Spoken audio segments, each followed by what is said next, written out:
Hey guys, so yeah, it took me how long? Like hours and hours to get back to this. Sorry, I kind of lost my shit on the end of that other video, but yeah, it's hard. Obviously, I deal with a lot of bad thoughts about this. She was my best friend at the time, and the guy who hurt me got to her too. You know,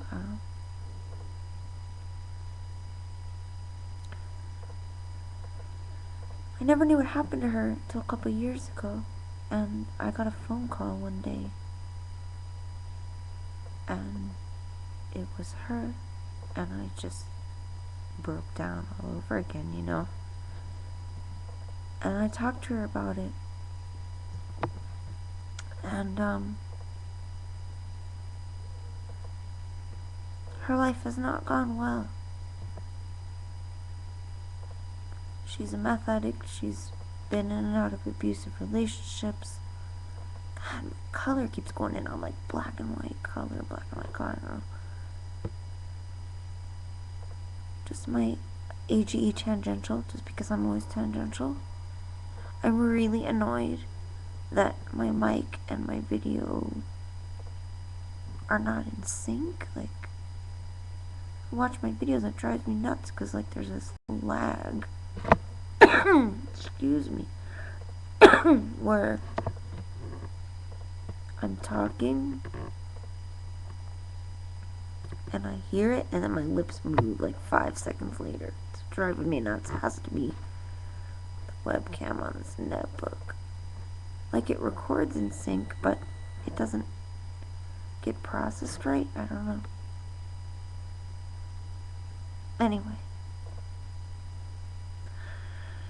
Yeah, so that's really hard. You know, there's so many issues we deal with, like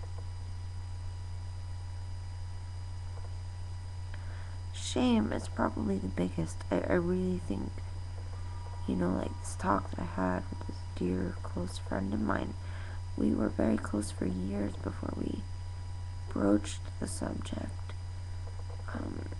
She was molested by her uncle, and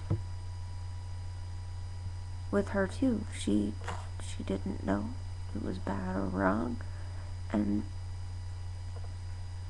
she felt pleasure, and this caused her to feel deep shame as an adult. This is the one dark thing that most of us will never say. You know, like,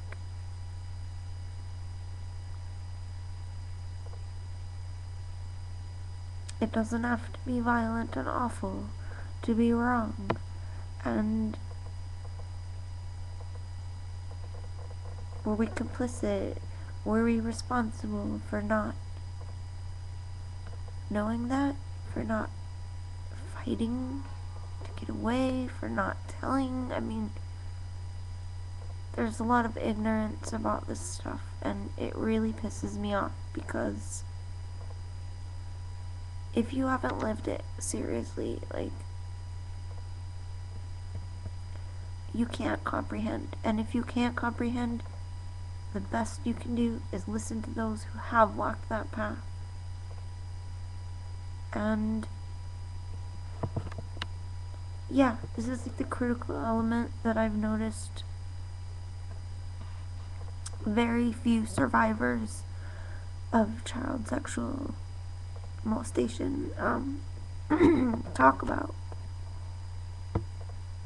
That this person gains your trust, that it seems innocent, that this line gets crossed, but you don't know it's a line because you're naive and innocent and young, and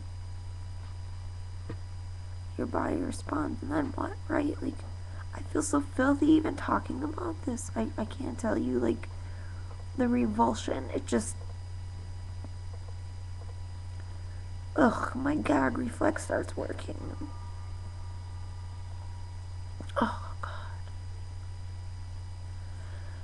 I don't know what else to say that's constructive or useful or helpful to somebody else, but if somebody touched you inappropriately when you were little and you responded, it wasn't your fault. It wasn't your fault. And you're not alone.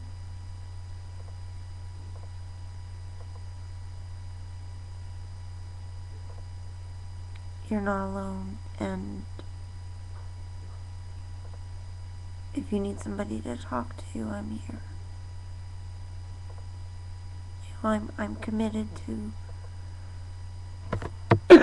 being a voice. I have very little left of my life in terms of worth to the universe, and if sharing my story might help somebody, might give them the courage to speak out, to break the silence, right? This is so cliche, but it's true. These are the unmentionables. These are the I don't even know what's the word I'm looking for. The undesirables, the soiled truth of humanity. Like, these horrible things happen, and they don't just go away. I'm gonna be 36 pretty soon, and I've been happily married for 5.5 years, and sometimes even my beloved husband's touch will trigger me. That's also difficult because I do love and trust him, and it's almost like I feel like even feeling that is insulting to him. It's hard, the inner turmoil and confusion and guilt, shame.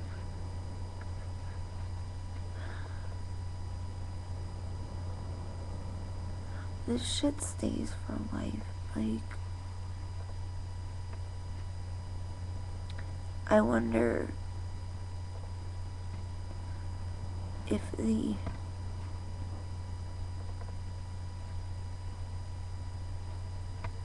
I don't even have words to articulate what I won't even refer to this man as right now, but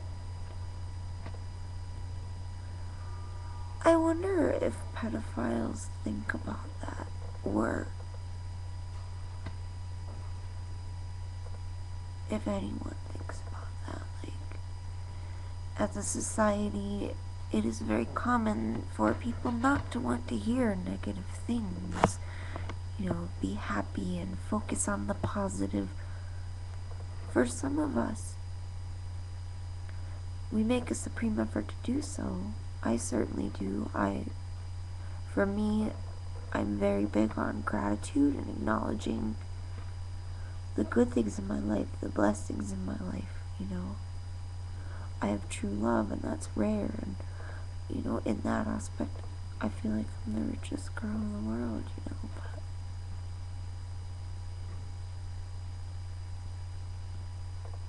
I appreciate that I have a connection to the internet, and that I can have a social connection, and now I'm disabled by chronic illness, and I'm essentially housebound, and I don't have any local friends, so yeah, I'm grateful that there are people out there, and there's this wonderful medium through which we can connect and transcend geography, and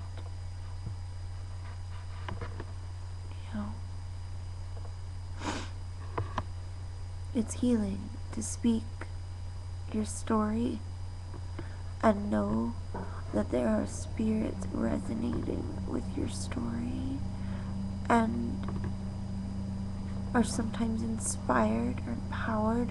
I personally have experienced that so much. I wouldn't be here right this minute. I I would not have found the words, the courage, the impetus to share my own trauma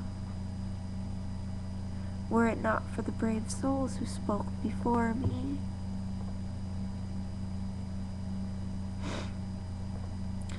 We can be peaceful warriors. And I think this is deep soul work. For me, it's been a very difficult but cathartic and ultimately healing day today, going, speaking about this and processing it, and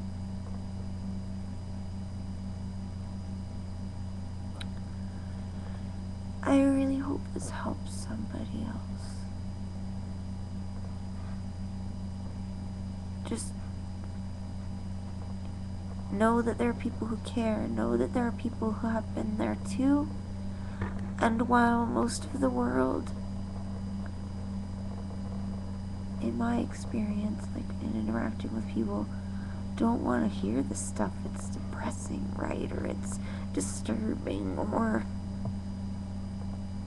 I'll never forget when my soul sister in Canada asked me about, or shared an experience in which somebody asked her one day, "Don't you have any happy stories?" That broke my heart. Because you know what? She was sharing genuinely, like, there's this whole, like, stereotypical misery loves company, people dwell on the negative and shit. Like, if that's what you're processing, if that's what you're living through, if that's what your day-to-day experience is, sometimes you don't have happy stories. And to be shamed or negated or silenced or dismissed because somebody just doesn't want to hear it, that's brutal. And I've had similar experiences, like, you're so negative. You know what? I'm real. And a lot of the shit that I've been through is harsh. And, a lot of my days are difficult. I can be genuine and share that. Or I can put on a smile and tell you a happy story to appease you. I know a lot of you can relate to this, and so please know that there are kindred souls who suffer, most of us in silence, and that you can reach out and share. Just go to those who want to hear what you have to say. Go to those who have the capacity to be emotionally available to receive you with open, loving arms.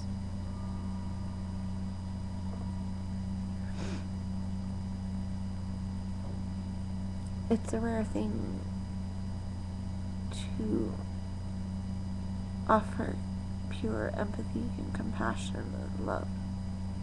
And it's not easy. But I think it's critical. It's critical, and it's a very scarce resource.